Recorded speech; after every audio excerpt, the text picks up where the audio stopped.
जय मिथिलावासी अपने सबके नमस्कार करै छी।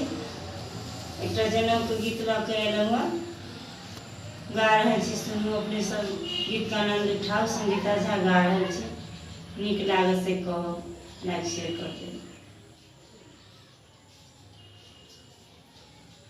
कौने बाबा हो बांसुरो पलकों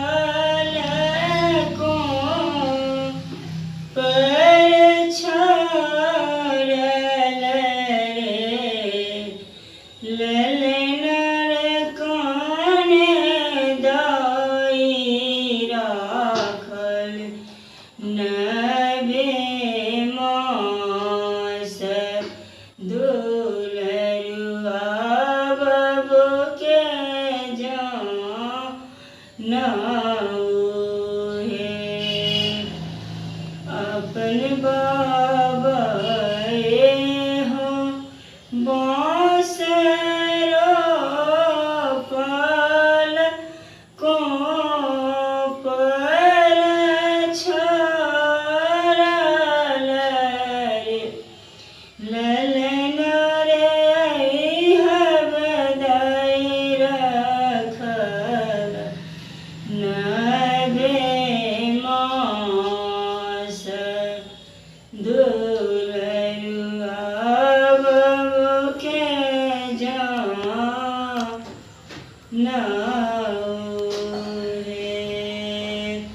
कौने बाबा हो बांस काटल मार बनल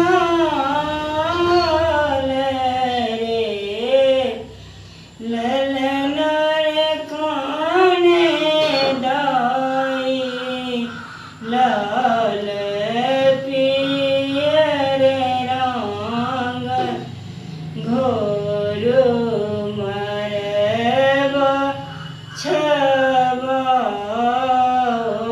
रे।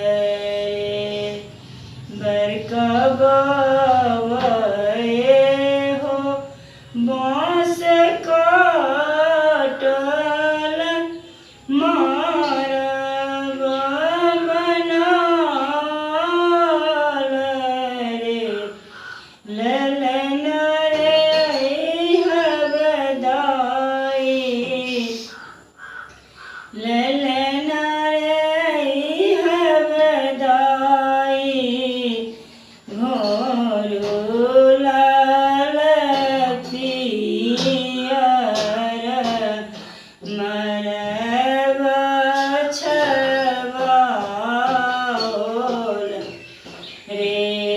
मारब गे बधर की गेल स्वर्ग जोत भेल रे, ललना रे स्वर्ग के देव लोके आनंद भेल, देवलोक आशीष देलन रे, ललना रे स्वर्ग के पितर लगे आनंद भेल।